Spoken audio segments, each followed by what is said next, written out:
आज की breaking news. Loni क्षेत्र में निकाली गई विश्व हिंदू परिषद की यात्रा, जिसमें लोग श्री राम के नारे लगाते हुए नजर। लोनी की सड़कों पर है जय श्री राम का नारा। देखिए किस तरह से जय श्री राम का नारा लगाते हुए पब्लिक और पुलिस प्रशासन भी मौजूद है। आप देख सकते हैं किस तरह से पुलिस प्रशासन नजर आ रहा है और सभी लोग उत्साह में जय श्री राम के नारे लगा रहे हैं। नमस्कार दोस्तों, मैं शाहरुख इदरीसी। आप देख रहे हैं SR25 न्यूज़। आज लोनी जिला गाजियाबाद के क्षेत्र में निकाली गई विश्व हिंदू परिषद बजरंग दल शौर्य जागरण यात्रा, जिसमें सनातन धर्म को जागरूक किया और बताया कि सनातन धर्म क्या है और इसका क्या महत्व है। जिसमें बीजेपी से लोनी के विधायक नंदकिशोर गुर्जर और बीजेपी पार्टी के जिला अध्यक्ष सतपाल प्रधान और बीजेपी पार्टी कार्यकर्ता जितेंद्र कश्यप और भी कार्यकर्ता मौजूद रहे और बजरंग दल के बारे में भी बताया कि बजरंग दल क्या है और क्या इसका महत्व है। जय राम जय जय राम,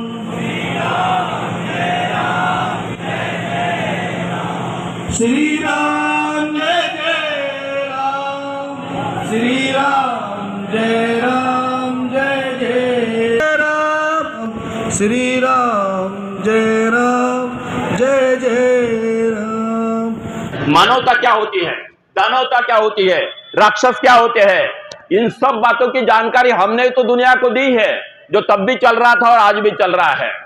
अंग्रेज आए, उनके साथ में भी अपने क्रांतिकारियों ने अपना बलिदान दिया। ये मेरठ की पवित्र भूमि उसकी भी साक्षी है कि 18 से 57 का स्वाधीनता का जो संग्राम हुआ था, उसके महानायक इसी धरती के थे, मंगल पांडे, उनकी ये धरती है। और सुभाष चंद्र बोस जो वास्तविक देश के पहले प्रधानमंत्री थे, उनके साथ जिन वीरांगनाओं ने काम किया, उसमें की एक बहुत बड़ी वीरांगना जो क्रांतिकारिका थी, वो भी इसी धरती की थी। उनका भी नाम हम जानते हैं। ये वीरों की भूमि है, ये वीरों की धरती रही है। देश को स्वतंत्र मिलने के बाद भी 1962 में एक युद्ध हुआ था। पढ़े लिखे लोग जानते हैं कि 1962 में चीन ने भारत से युद्ध किया था।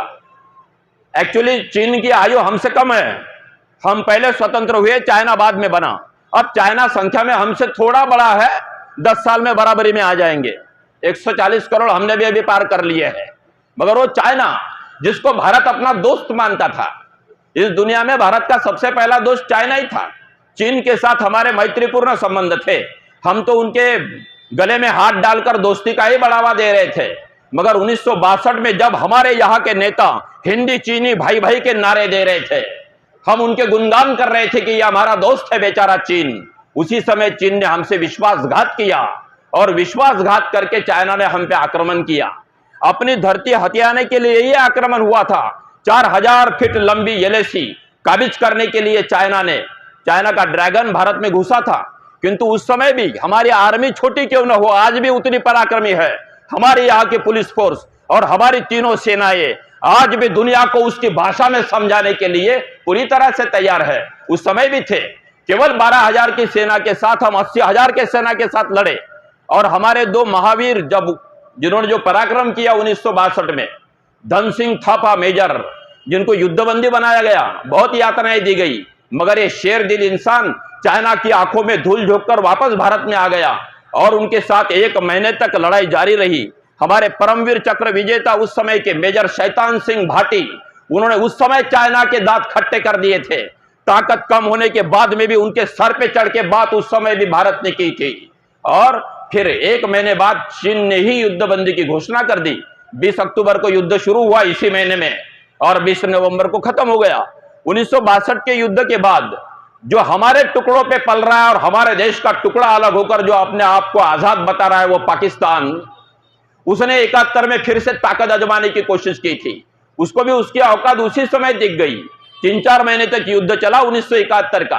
पाकिस्तान पहले थोड़ा बड़ा था, उसके 2 भाग हो गए। अब एक बांग्लादेश है, बांग्लादेश को जन्म देने वाले हम ही है और पाकिस्तान के भी जन्मदाता हम ही है। तब पाकिस्तान को उस समय भी मुंह की खानी पड़ी थी, मगर अभी भी नहीं सुधरे हैं। उस समय से सुधारने की कोशिश हो रही है। दुनिया के पूरे नक्शे में कोई ऐसा देश नहीं होगा जो भारत जितनी ताकत रखता है और जो पाकिस्तान जैसी छोटी सी हरकत बार बार सह लेता है, क्योंकि ये समझ के सहते हैं कि आखिर हमारे ही है। जाएंगे, कहा कल यही आना है, ये सोच के उनको माफ करते रहे। 71 में उन्होंने भी बड़ी ताकत दिखाने की कोशिश की। तो दुनिया जानती है कि 18 दिसंबर को 93,000 सैनिकों ने सरेंडर किया था।